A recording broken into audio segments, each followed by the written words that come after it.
everybody, welcome to Two Non-Doctors. I'm Liz Mealy. I'm Maria Shahada. We are stand-up comedians. Stand-up comedians that are currently jobless because of the coronavirus. We're finally going to be the doctors our mothers wanted us to be. Is there anything that we don't know? A lot, actually. We have a lot of questions. We have a lot of answers. All of them wrong. But we do have access to Google. And a vet. Oh yeah, my mom's a vet. She knows some stuff. We have to do this So again. every once in a while, we're going to invite her on. No, we don't. We're going to actually use this. Welcome to Two Non-Doctors.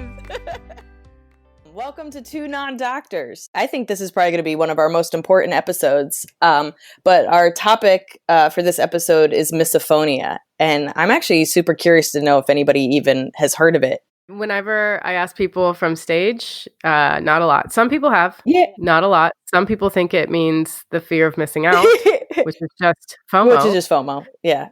And some people, one person was like, is it fear of being a miss? I was like, a miss? A miss? Like just not having quite made it? She's like, no, like fear of being a miss, like not a missus. And I was like, no. I love being a miss. Yeah, I live and die being a miss. It's when they start calling you Mrs. or ma'am. So really, it's the fear of being called a ma'am. And that's, as two people that don't look our age, that is one of my fears. It's like, what day am I going to be a ma'am? When you said the fear of being a miss, I just think of those cat videos where the cat goes to jump from like the counter to like the refrigerator, and they just miss completely. And I was just like, I'm a miss. I'm a miss. The internet knows I'm a miss. But this topic is important to both of us because Maria has misophonia. I diagnosed your misophonia via reading an article. And I think me knowing you have something and you knowing you have something made it so that we could continue to be friends. I mean, we're going to be talking about all of it, right? Yeah, we'll dive into it. So before we get into misophonia, let's start with, what did you Google this week, Maria? Well, I was on a Facebook group chat. That's the only allowable socializing we're allowed to do. And somebody in the group said she said she has no sense of smell. And she was like, no, because she started with, I have coronavirus. And then she goes, I'm 99% sure I have it. I can't smell anything. And that's one of the symptoms. And I have it. And, yada, yada, yada. And I was like, I can't smell anything. I haven't been able to for days. But that was just a sinus infection. And it just feels like you're not allowed to have a cold anymore. I think that's the thing. I think everybody's so, I don't even know what the word is. Like, they're so worried that they're spreading it and that they have it and that they can't tell that they have it. So it's like any abnormal body function that you would have probably just ignored is now like, I'm patient one. I am spreading the coronavirus. Yeah, there's sort of like, sometimes I feel like some people want to get it. Like, it is, I have been chosen. I don't know. And so I had to Google the word hubris because I felt like, is this hubris? Where I'm like, guys, it's just a sinus infection. Cut to me in a hospital bed. Like, it's not a sinus infection. I was wrong. And hubris means excessive pride or self-confidence, which I still think fits in this situation, but also is losing your sense of smell. And I should add, I don't have a fever. I don't have coughs or anything like that. So a sign of coronavirus. I don't have any of that. So I don't know why I would just lose my sense of smell. But then some people just don't really have symptoms. So it's hard. This is the part that's hard to say. Like, my parents want me to come back to Ohio. I'm like, but I can't smell anything. What if I give you coronavirus? I like the idea that you don't even explain it. They're like, we want you to come home. And I'm like, I can't smell anything. So I don't think I'm allowed to be near you guys. And they're like, what? Like, is that? Yeah. Well, it kind of leads into what I Googled, which is, what are the symptoms of being symptomless? Yeah, that's exactly how I wrote it. Because this is where it's a challenge, is that, originally they had the symptoms. The main symptoms was like a dry cough, a fever, and like flu-like symptoms, So if you were feeling extremely under the weather, like you would really around this time, you might just have the regular flu. You could have like a fun new flu, like the newest flu, the hot flu everybody's talking about. I think that's the biggest thing is like, I think some people like feeling important. Oh man, come on, Liz, with your alarms. And your stupid alarms. Yeah, believe me, I'm pretty sure. What was it reminding you to do? Just out of curiosity. It was reminding me to record this episode with you. Because we did start early. So there is, nice. I did interrupt this with an alarm. It is a responsible alarm, and you asked me to do this early. And because none of us have anything to do, I was available.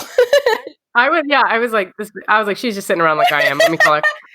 We've recorded early twice, and it's so funny to me that normally, like in this situation, if somebody's like, "Hey, can you do it now?" I'd be like, "No, I have you know me, I'm very organized with my calendar and to-do list, and I'm like, no, I got to brush my teeth at this time. I have to do this thing at this time. I have to post at this time." So I do find it very funny that I'm like, "No, that's my record with Maria alarm. You can't be mad at me." I never was. I do just the sheer number of alarms though that you have go off on your phone in a 1 hour period with you is too much. I just want to say this real quick. Yeah. The scientists said that the patients have had such a bad sense of smell when they get the virus that they can't even smell their baby's dirty nappies. Now, wow, I couldn't smell anything. I couldn't smell shampoo, soap, food I was cooking, or my own shit, which I thought I was like, you're like, I shit flowers, everybody. It probably is. It probably was the virus. I'll say this. I mean, as two people that travel a lot, I kind of think we just have it. It's so contagious, and I'm treating myself like I have it, or had it. Like, honestly, I got really, really sick late February, because when I was in Atlanta a couple of weeks ago, I had a really bad dry cough. I was losing my voice, stuffy nose. I didn't have a fever, though, and my biggest thing was, and I feel awful now, but like my biggest thing is like, I'm not touching anybody because that's what I always did, but I still had to do my shows. And the cough was so bad that usually when I get sick, I just take NyQuil. But NyQuil did nothing. And I was having these sleepless nights where I was coughing so bad, I couldn't breathe, which is one of the signs. So then I went to a minute clinic because I didn't even go to a minute clinic because I had a cold, because I would never go to a doctor just because I had a cold. I went to a minute clinic because before I went on stage, I sat on a nail. I was like in the green room. I sat down. I sat on a nail, clearly like jumped up like a cartoon character. And I look and there's a nail coming out of a chair. And that's why they had put it in this like crappy green room, is so other people wouldn't sit on it. So now I'm staring at a nail, looking to see if it's rusty. And then I call my mom, who's a veterinarian, who is my primary doctor. And I go, "Mom, I sat on a nail. It doesn't look rusty. Should I get a tetanus shot?" And she goes, "Well, when's the last time you had a tetanus shot?" I go, "I don't know. When's the last time you took me to get a tetanus shot, Mom? I don't know, 9." So she was like, "I think you need a tetanus shot." I was like, fuck. Because I went in the bathroom and I was bleeding. So it truly punctured me. And I was like, God damn it. So I went on stage in Atlanta, barely able to speak, like truly had like losing my voice, worst cough. And I had to drink water in between like almost every joke. And then the next day I flew to Florida for a couple of days to visit my friend for her birthday. And she goes, "What do you want to do while you're in town?" And I was like, "Well, I have to go to get a tetanus shot." And she's like, and it's on her birthday, by the way. And she's like, "Great, so much fun. You always have the best plans." And then when I go there to get the tetanus shot, the woman at the minute clinic can like see that I'm coughing. And she goes, "Are you okay?" And I was like, "I've taken my temperature. Like, I feel fine." So she takes my temperature and she goes, "Yeah, you're fine, but maybe you should get the flu shot. Probably not now, right after the tetanus shot." And it was just this kind of whole thing where I was like, no, it's a cold. But now, fast forward, I'm like, what if I was patient zero in America? I wouldn't be patient zero because I don't know how I would have gotten it. But like, what if I was an early person? I had it because I'm in my 30s. It didn't affect me the way other people did. And then now I feel like a monster because I did a show in front of 150 people. Then I traveled to Florida. Then I hung out with my friend and her kids. Again, I wouldn't touch them and I was being really cautious and blah, blah, blah. But nobody around me was like, "You shouldn't be out. This is crazy." But if I had those symptoms right now, I mean, I sneezed. You saw me in London. I sneezed on an elevator in like my elbow and I thought I was a murderer. Like, yeah, I know. It makes you feel like that because you don't know, like everything is so, and there's new information coming out all the time. You were a monster for getting a shot on your friend's birthday. Like, I mean, I needed it. I sat on a nail. You were a monster to the host of that comedy show. And the host of that comedy show. No. But in Atlanta, you said you were coughing and like I so mean, you I were didn't. sick. I mean, to me, I wouldn't let like my fans afterwards. I wouldn't let them like I was like, we're not shaking hands, da da da da. But like, I still, They're like, what yeah. No, I think people heard truly how like I sounded really bad.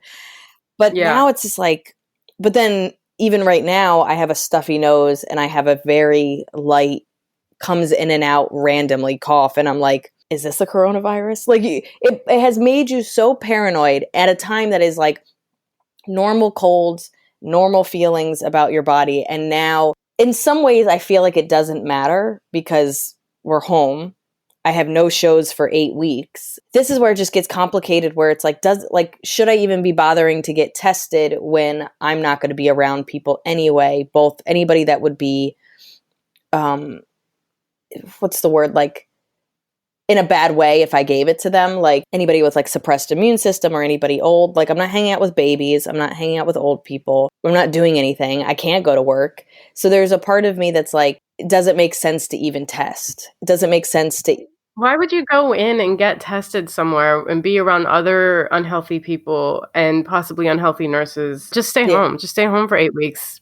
It's really not necessary. Yeah. And then also like 3 of them would have symptoms and 1 would have no symptoms. And the other thing is like, is it, when are you getting are you symptomless because you're in the beginning of it and because you know, you can have 5 days or so before. I don't know. It's all complicated. I don't feel smart enough. I also feel like it doesn't weirdly matter for me. I don't want to. Well, you and a lot of other people feel like there's a lot of spring breakers right now that are like, well, it's not going to affect me. Well, I'm young, so who cares? That's not how I feel, though. I know. I feel like as somebody that's already self-isolating, I've become an indoor cat. I'm not going anywhere. You know, like I have food indoors. I am, you know, getting head scratches. I am fine. It's not like nothing bad's going to happen to me. I don't care. It's more like nothing bad's going to happen to me. So I might as well just deal with the symptoms while I'm home. Doesn't matter if I test positive or not. Spring breakers, I mean, I don't know if they're young or if they're monsters. Like, to me, it's like, first of all, who's open for these spring breakers? I called them monsters. That's so funny. And a text to my father, I was like, they are monsters. Yeah. I'm so old. Yeah. Those monsters. Well, and then and in Germany, they have Corona speakeasies, and everybody's like sneaking in to go and like drink together. And Israel is like, guys, can we get off the beach, please? This is serious. And they're like, woo, you know. That's absolutely insane to me. I don't know, dude. I mean, I don't want to say that I've always been a collective conscious person, but I have to give my parents some credit to be like, I've never thought like, it's not my fucking problem. Like, that's never been my thought. Like, I might have an essence of like, this feels like it's not my problem, but still do the protocol. But I've never been like, I think as somebody that drives a lot, especially in New York City, where I'm just like, the word monsters comes pretty much from just merging in New York City. I was like, these monsters don't use their turn signals, don't understand that we have 1 lane that's turning into 3 lanes and you can't just do whatever the fuck you want. You know, like, I think everybody's sort of shown their monster side. Because, like, even when you go to the grocery store and everybody's taking all the bread, they took all the tortillas. And this is London. This isn't like it's LA. They took all the tortillas. And there's no bread. There's no eggs. There's nothing. Like, nothing on the shelves. There's some applesauce and some, like, sugary shit. If people left the sugar. It's weird how no one likes sugar in a crisis. That's crazy to me. I guess they're not baking. No, I know. Oh, I was going to make a Guinness cake and like to kind of celebrate St. Patrick's Day, even though it's way past then. But I'm starting to get TikTok notifications. Sorry, this is off topic, but like, I think I must have had them off or something. And I'm like, who are these people? How'd they find me? That's so great. I don't know anything about TikTok. And I'm like, I feel too old to be there. I feel like I'm a 45-year-old in a club. You can't just turn on TikTok. Oh, I would say that's the worst part about TikTok is that I have to make sure that my volume is completely low because the way TikTok works is you open it up and it's just like, you're in the party. And you're like, whoa, I didn't check my coat. I didn't go to the bathroom. You're just going to throw me into the party, TikTok?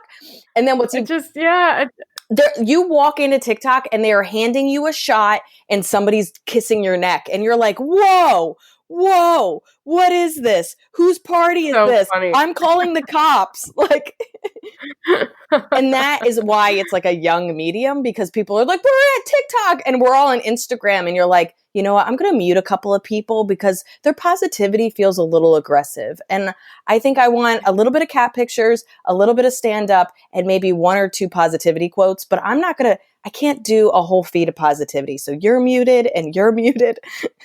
Yeah. Anyone, too many selfies, muted, too many of anything. Actually, when people just post repeated pictures of the same thing, I don't know. I don't know. Some people like it just feels like if you post the same picture over and over again, it feels like I'll do this to my boyfriend all the time. Well, I'll show him something like, hey, I saw a cat, and I'll show it to him and he's like, that's great, Liz. And then I'll be like, here's the cat again. And he's like, okay, all right. And I'll be like, hey, here's the cat yawning. And he's like, yeah, I've seen a cat, Liz. And I'm like, okay, why are you yelling? I was just showing you my day. It's like when we were in LA and I would drive you to Santa Monica and you're like, tree. Hey, there's a tree. That's another tree. I wouldn't say that's a tree. I would say that's a pretty tree, because it's a pretty tree. I live in New York and we don't have pretty trees. All I heard was tree all over and over nobody talks about how great it is to have a simple friend that likes simple things. I like a cat that passes by me. I like a tree that looks lovely. People are out here fucking stealing bread off shelves, making people's lives crazy, and I'm going around being like, guys, why can't we all love each other? You know what? As someone that eats the same thing every day, this is kind of my prime time. This is my moment to shine. I could eat peanut butter and jelly every day for every meal, and it would not affect my life whatsoever. I absolutely have been. I miss driving because of this topic that we're talking about today, the misophonia. Yeah. So let's start out. Why don't you tell me some of the stuff, probably before I even understood it, but just before you knew that you had misophonia, what did you think was happening? So basically, I think you should say like some of the things that would bother you, the reasons you thought they were happening. I have a really weird reaction, a very strong, abnormally disproportionate reaction to stupid things. So mostly, and not limited to, gum chewing sounds and motions. And whistling. Motions too, but gum chewing, whistling, those are big ones. Motions like just twirling of hair, anything, send me into a weird, like psychotic rage. Pen clicking. Pen clicking's a big one. That is a big one. And disgust. It's disgust and rage. I don't know. I never understood it. I just know that I was like, I cannot hear you do that. I want to kill you. And and so you learned very early on in our friendship not to chew gum, because misophonia is literally translated into the hatred of sound. And so it's not all sounds, it's just certain trigger noises. And like a lot of the times it's idle. It's stuff that you don't realize you're doing. Yeah, to me, it feels like when it's mindless, like you're mindlessly chewing gum, you're mindlessly clicking. For me, I'm a fidgeter. So they have these like fidget blocks that started coming out a couple of years ago, and I had it on my keychain. It calms me to like click a pen. I have a friend that is always bouncing his knee, and like that's a bouncing. I can't. Yeah. So I mean, I am a huge culprit of mindless things like chewing gum and clicking pens and anything that's tactilely engaging, I guess. And then my hair's curly. So when my hair is curly, I don't touch it. This is what my hair is. We're just trying to maintain these curls. Who knows how it's going to work out. But when my hair is straight, as somebody that's never really had straight hair and then only straightens it once in a blue moon, it's soft. It's something to play with because, again, I'm fidgety. And I think I noticed before the gum chewing how almost parentally angry you would get when I would play with my hair. And it's almost like seeing a kid like put their foot in their mouth. Like the mom would just like kind of keep just grabbing the foot and taking it out of the mouth and grabbing the foot and taking it out of the mouth. That's what you would do early into our friendship, is you would see me playing with my hair and you would take my hand and you'd be like, no, please. I can't. Yeah. I had a roommate that, she would twist her hair just mindlessly while she edited or mindlessly while we're watching a movie. And if we're watching a movie, like I had to put the pillow, like from the couch cushion, I had to arrange it so that it was blocking my view of her, so I didn't have to watch her twist her hair. Because you can tell people to stop, but they'll just mindlessly start doing it again.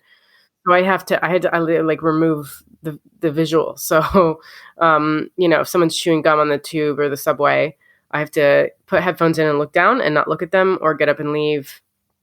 Tapping, like people will tap their foot on the ground and I'll feel it in my feet. And I can't, I have to remove myself for completely. It sucks. And it's like a lot of thought for nothing, Not only nothing, but I feel like also, even when you point it out to people, they just don't understand. And I was one of those people. I truly didn't understand, but I loved you. So I would stop doing that. And then I can't remember, do you remember how many years ago it was that I sent you that article that I was like, I'm pretty sure you had this? I was actually really scared to send it to you because I thought you were going to be like, no, it's not this. But it was the first time that I was like, Maria, I think you have is it a disease? I was like, I think there's a name for your thing. Disorder. It's like a neurological disorder or something. Yeah, and it nailed it. I was like, this is it. This is me. I'm understood. Because I didn't know there was a name for it. I just thought it was crazy. Or whatever, there's something wrong with me. And then you see this article, it's called Misophonia. Scientists don't understand it either, but other people do have it. And, I started going to Facebook groups and I saw other people and I was like, oh, there's so many people out there. And I would say that I'm not the worst, but I'm pretty high up as far as the scale goes. But there are people, some people can't hear any chewing. And I'm so thankful I'm not like that. Any chewing sends them into this rage and they have to remove themselves. I don't know how you would have friends. Well, there's this one girl on my show and she was on her date with her boyfriend of 6 years. It was their 6-year anniversary. And I was like, oh, so you can't go out to dinner. And she's like, well, no, because the ambient noise will mask it a bit and that's okay. It's so particular and weird and it doesn't make any sense and nobody understands where it comes from. But other people have it. So I'm not exaggerating. Because this is the worst part about what it was before I even realized what it was that I would tell people about it and it sounds like I'm exaggerating, that I'm just really annoyed by something. And it's just fucking deal with it. That's sort of the reaction to can you not chew gum? I really can't stand it. Well, just fucking deal with it. But isn't that the same reaction to anybody says they have mental illness? They're depressed. You're just like, well, what do you have to be depressed about? And you're like, that's not how that works. Okay. Right. So, but I think it's the same idea that they can't see it. They don't understand it. So they're just kind of cool, you're just a psycho about gum. Yeah. But more people at least understand depression now. And autism, if somebody were like, oh, I don't like loud noises. You'd be like, so what? Who cares? But if you understand that somebody is autistic and the loud noises things, it's more understood. I just want to be able to say one word and have people understand, oh, you have misophonia. Okay, fuck it. I get it. Rather than I have misophonia, it's this thing, it's a neurological disorder, it's similar to this, and then you smack the gum out of their hands. I don't know. I don't think there's enough out there about it, but I know that the people are out there, and I feel like if I could bill myself as the comedian with misophonia, I think I could have a built-in audience. Of just people that don't want to be there. Just a bunch of people. I wouldn't chew gum during my set. Yeah. Could you imagine that's your test? People walk in and you're chewing gum and they're like, ugh, and you're like, yeah, you can be at my show. And cool. You're like, well, you almost got punched in the face. Yeah. Yeah, that's what I like. A bouncer that's just chewing gum and they're just everybody's complaining in the audience and you're like, these are my people. What I find fascinating, now that I know it, I understand it, there's a label for it, is first of all, I don't buy gum anymore. Even though we live, thousands of miles away, I've completely almost broken the gum habit. So I carry it sometimes when I'm flying, but I almost use it as a tool. I don't mindlessly chew gum anymore. So I've become a mint person. Chewing gum around you at this point would almost be taking money out of your wallet and not telling you. You know what I mean? This kind of I need that. Why would you do that? Are you trying to hurt me? Right. So I don't buy gum anymore. My mom has even been like, hey, I brought you gum. And I was like, oh, you can keep it. Even when I'm not going to be around you, because I've almost broken my gum habit because of it. The things that I do have trouble breaking is movement stuff, because I'm such a mindless person. So you still have to like put my hand down when I'm twirling my hair. And I wait a really long time before I do that. It's not even like as soon as you do it, I'm like, you can deal with it. You can deal with it. You can deal with it. I can't deal with it. You know? I sometimes can stop myself because I'll see you look up in the corner of my eye, and that will be like, oh, I'm doing something. I feel and I terrible. almost have like to take in an inventory. Like I'll see you look up, and I'll be like, what am I doing? Oh, I'm touching my hair, and I'll put my hand down. Or sometimes I'll be like, what am I doing? And I'll be like, oh, I'm twirling my pen. I'll just put the pen down. But like, now how much of this is like you enabling my behavior? Do you know? But it's really considerate. And the thing is, it's like, for how much pain it causes me, it really doesn't cost you that much to stop twirling your hair or whatever. Yeah. So it's like nice. Well, it would be, I can understand if we weren't friends, I can see how I'd be like, this bitch. You know what I mean? Because it's in my mind, I'm doing nothing wrong, but you're having an excessive reaction to something. As women, how many times have we been told that we're overreacting? Or what are you, PMSy or something like that? And so essentially, your disorder is an overreaction to small movements and sounds. So the word kind of overreact is already in the essence of your disorder. So I knowingly can go, while this might feel excessive and extreme, I know that it's the equivalent of somebody like banging a hammer next to the wall that you're sitting at, and it would drive you absolutely nuts. Like we were at a restaurant. It was that Austrian restaurant, and the door would slam. We were sitting right next to the door, and anytime somebody came in or out, it would slam. I mean, truly slam. And after the third time, I was like, is this what their language is like? Like, I just don't understand why it's so... And I just wanted to put like, I literally wanted to be like, do you have tape in a napkin so I could just do something? Like, how do you not... Is that every day of the... It was driving me absolutely up the wall. And I almost felt like, how does nobody else feel this way? How has nobody said anything? And that actually made me kind of understand what you're going through with something smaller like gum chewing or whatever. So as a friend and somebody that's kind of been by your side for years, I now know the tricks. Like if you always have your noise canceling headphones. So if you put your headphones on, all of a sudden I'm like scouting. I feel like a bodyguard in some ways. So you put on your headphones and I'm like, who's chewing gum? Who's tapping their feet? Like I start to like look up and down, or like we'll be walking down the street and you'll stop and I'll stop with you and you'll let somebody pass and it'll be because somebody's chewing. And I'm, we're outside. I'm like, how does she even hear that? That's incredible. Oh yeah, you'd be surprised like what I pick up. And like my ex used to be like, "Oh, you're looking for it. You're looking to get annoyed." I was like, "Why would I do that? Why would I look for I do scan a room before I sit down so I know where to not sit down. Like if I get onto the tube, I clock someone chewing gum, I'll go to the other end of the tube so that I don't have to stare at it. But other than that, I'm not looking to be angry. It's just, I catch it and I go, remember that one time we were on the subway together and I was like, that man is chewing like an animal. And you look up and he's like barely moving his lips. Truly, he was like, it would be like he was whispering to like his friend next to him and you barely could see it. That's how he was chewing gum. And it made me laugh so hard. I was like, oh. And I look over and I was like, oh, Maria, this is amazing. I think I've had poor Uber ratings because of it. I remember I got into this one Uber and the back seat was full because it was a pool. And I had to sit up front with this guy who was chewing louder and harder and faster than anything. Like it was like a competition for him to chew this gum to its ending point. I don't know what he was thinking, but I couldn't press my headphones against my ear. This was before I had noise canceling headphones. I couldn't press my headphones against my ear hard enough to counteract the motion of the gum chewing and the noise of the gum chewing. Like all of it was acting together. I could see it and I could hear it. And I'm sure he thought I was like, because he was trying to talk to me too, like be like social. And I was like, not having it. I can't right now. I have to bury my head before I fucking vomit all over you and punch you in the face. Like, I don't know if you remember this. You were with me in New York and we sit down and it's three women.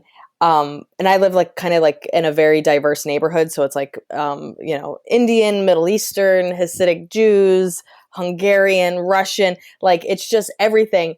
And we sit down on the train and it's three like Middle Eastern women that are like, their heads are kind of covered up or whatever. We sit down, you immediately get up and move to the other side. And it was so quick that I was like, I literally looked at you. I was like, this doesn't look good, Maria. Like, it looks like the beginning of a hate crime. It looked so bad. And I couldn't, and it took me a second. It was the middle woman and she was chewing gum. But I truly was like, they're all wearing like hijabs and you just get up and leave. And I was like, I truly wanted to be like, I'm sorry. She just hates that you're chewing gum. She doesn't hate you and your religion. She's Egyptian. Yeah, she's brown. It's like she actually, persecution. I gotta go. Like, it's a huge problem. It really is, because that's happened to me a few times. I remember there was a trans woman on a show with me, but she kept. I don't know how many knuckles she had, but she cracked all of them for an hour, and I just kept like shooting her dirty looks. And I'm sure, like, people, like, maybe she thought I didn't like trans people or something, but it was just like, no, it's the knuckles. It's just fucking stop making that noise. I almost feel like you have to have a card that's like, hey, I respect you and your choices.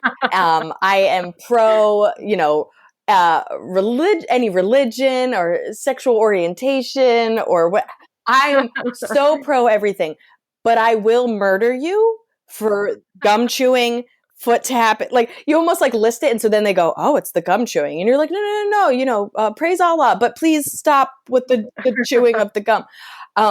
It is, you have put me in some weird situations where like I have truly been like, Maria, I am too white for you to behave this way in front of people without me looking somewhat racist or homophobic. I was just like, I can't do this right now. And I got mad at you once. I forget what it was, but like I got mad at you once where you left and I was like, I'm staying. Like, you go over there and you go and fucking. But I mean, now, honestly, I think because those noise canceling headphones, I remember when you bought them, I think like 2 years ago, I couldn't afford them, but they were the best purchase I've ever made. And when you forget them at home and you panic, I actually truly understand it. Like, it at this point, you leaving your noise canceling headphones at home is like leaving your phone and your wallet at home. Like, people would be like, how do you even get from place to place? Like, is that the only solution, by the way? Is it putting your head down and noise canceling headphones? Like, yeah, there isn't really a lot. Not a lot of studies have helped. They think that like exposure therapy might work for something like this, but it's like, I'm exposed to it all the time. I can't stand it. Like, I don't know, like exposure. I can't think of anything worse than exposure therapy. But they're trying to do like what's the CBD oil? No, the CBT. Like, what's the therapy that cognitive behavioral therapy and stuff like that? They're trying to like work with patients that way, and patients, I don't know, whoever. I haven't heard of anything working. They're just starting to understand it. I'm happy there's even a name for it. But I think that needs to kind of be talked about a little bit, because like I've always been judged as somebody that's had tons of weird disorders and issues and what have you. And I'm always looking for a name, and they're like, why do you need a name? And you're like, just so I don't feel alone. Just so I don't feel truly crazy. Because I think whether it's a behavioral thing, an emotional thing, even a creative thing, just feeling like you're the only one can often be more toxic and more upsetting than the disorder or issue itself. And just to find one other person that goes, yeah, that's how I feel, or that I deal with that, it takes a little bit of the burden off you. It was life-changing when you sent me that article. And I remember being in a diner with you in New York, but I don't remember what the date was or anything. I know it's like 6-7 years ago, but it was life-changing to know, like, there is a name for it. You're not the only one. Because I could never get anyone to understand it, as either people just took my word for it and just didn't chew gum because it wasn't worth it. Because my parents used to get so mad at me. When my dad quit smoking, he would chew gum, and I'm like, like, you can't chew gum around me. And like, he would be like, would you rather me smoke or chew gum? And I'm like, smoke. Like, I think the answer is clear, Dad. Smoke. Yeah. And it's just like, they just thought I was just, I guess sort of cunty. Like, they didn't get that it was distressful. I have a real question for you. girl. Do you remember when you lived with George and he did the dipping? You know, like where they put the thing in their lip and then he would spit in a cup? First of all, I don't have anything that you have. And I've been around people that dip and I'm like, I cannot do this. I cannot do this thing where you spit brown liquid into a cup all day. Often they spit it into like a Poland Spring bottle, like a water bottle. Does that not affect you at all? No, that didn't do anything. How crazy it was is that? gross. Yeah, it's absolutely disgusting. He always had dip stains on his t-shirt and the smell like, itself. and then just like leaving it around. It was gross, but no, I didn't have any reaction to it like that. That's crazy to me because to me, I can't be in a room with that. And I'm not even one of those people. Like I consider myself a pretty gross person. I consider myself a pretty like, you know, I eat in bed. I've been told by so many people how disgusting it is that I eat in bed, and I was like, I don't know what to tell you. I suffer from depression and it's my favorite thing to do. It's truly my happy place is eating a cookie in bed while watching a movie. And you can't take that away from me. If you're not in my bed, why is it gross? If I wash my sheets, why is it gross? It's a giant napkin. Like, I don't understand why you think that's gross. But then I look at somebody that dips and spits the brown liquid into a bottle and I'm like, who would ever make out with you? Who would ever make out with you? I know. I feel bad that when you stayed with me, I was like, you had cookies. I was like, where are you planning on eating that? And you're like, here? And I was like, I don't think you thought this through. So like, I made you eat over the tray. but then we were eating together. And then your bed. I kept dropping crumbs. Yeah, but yeah. I don't believe in food in bedrooms. I mean, like, I do it at other people's places if they allow it. I don't like to eat in my room. Because I feel like because my room's already messy, and I feel like that's what pushes it over to fucking dirty. So is food and stuff. So I have two philosophies. One, I live in an apartment in New York City. It's what sometimes they don't even have a dining room or kitchen. So like there's just that aspect of it as somebody that has roommates, as somebody that lives in close quarters. Like I eat by myself 90% of the time, whether I'm in a hotel, whether I'm like sitting waiting for my flight, like sitting and watching something while eating in my room is like my happy place. And then being able to do it in my bed while being comfortable. You know, I'm not going to eat something like I won't eat sushi in my bed because you have like soy sauce. Like I'm not like a monster, but like manageable food that's containable, I will do. Cookies are the worst. Those are the most crumb-filled food. Like, but there's actually a saying, I wouldn't kick them out of bed for eating, maybe it's crackers, but cookies or crackers. It's because you would want to kick most people out of bed for eating those things because they're crummy. But if you like someone so much, you say, I wouldn't kick them out of bed for eating crackers. Oh, if you wanted to, like, fuck them so much, you say that. I get that you don't want to fuck on a bed of crumbs. Like, that doesn't seem... Like, I don't want to pull, like, a cookie out of my butt. But at the same time... how nice is it to have a snack afterwards? Like, I just don't see. Wow. I forgot cookies are your cigarette. They really are. I'm like, I literally like, whoa, that was crazy. And then I'm like, just like eating a cookie. Oh fuck! I hope we taught somebody something. The lighter sound is just you lighting creme brulee. I truly have like almost like an easy bake oven next to my bed. I'm just like, would you like warm cookies? Because they're right there. I have chocolate chip. I have oatmeal raisin. If the sex wasn't good. Wow, we've fallen off. I'd be interested to hear if anybody else has misophonia. If we taught people that they have misophonia and they didn't even know they had misophonia. If they actually understand the neurological components of misophonia, because we just kind of know this is what you've been dealing with your whole life. There's a name for it, but there doesn't seem to be much science around why you have it. Like, did somebody throw like, I don't know, like Wrigley's gum at you as a child and now you have this, like, I just like, what's the origin story? Like, why do you have this is where my curiosity is. And then could they rewire your brain and that gum chewing doesn't upset you? So that would be, honestly, if there was a cure for it, that would be the biggest lifesaver. Just, I spend so much time being like thinking and being tormented by stupid things. Like, it's not, I wish I didn't have to worry about and then clock and then hate and then want to kill and also do comedy. No, it's you're almost like a mental bouncer everywhere you go. And you're always on edge before you go anywhere public or even private, because we've gone like to dinner places and you've literally been like, we have to move. What I find fascinating though is that with anybody else, if they say we have to move, I'm like, it's a crazy person. Somebody's going to hurt you. We're going to get murdered. But like, I now know if you're like, you'll get really stern and you'll be like, Liz, we have to move. And I'm like, who is this motherfucking gum chewer? I will fight them. I just wish I could be your bouncer and just walk around like knocking gum out of people's hands and like taking pens and breaking them. Like, I'm just like, do you understand the world and my friends' issues? And just like, rah, rah. I have taken gum out of people's hands. Like, it was just like my friend Nicole was like, does anyone want gum? Pulled out 2 packs of gum. And I went, no! And I grabbed both of those. And she's like, what? Are you fucking kidding me? I was like, you will get these back at the end of the night. Like I was her teacher. All right. Well, I hope we taught somebody something. Yeah. I think we did something here. I think we should also hear what other people are Googling, since I think that is pretty much what everybody's doing.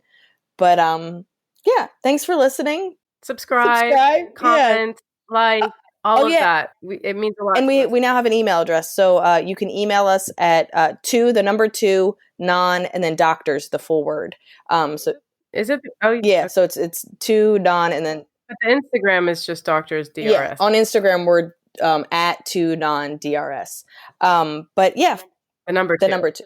I'm just going to interrupt you like a million times. Until we get this shit down, we are going to be chaotic. Please remember that we were 2 stand-up comedians that lost our jobs, and we're doing the best we can, and we're trying to inform people. We're finally becoming the doctors our moms wanted us to become. Truly. But yeah, thanks for listening. We hope you learned something. Sorry we're dumb, but we never went to school for this, and we appreciate you. Talk to you soon. Bye. Bye. They took all the tortillas.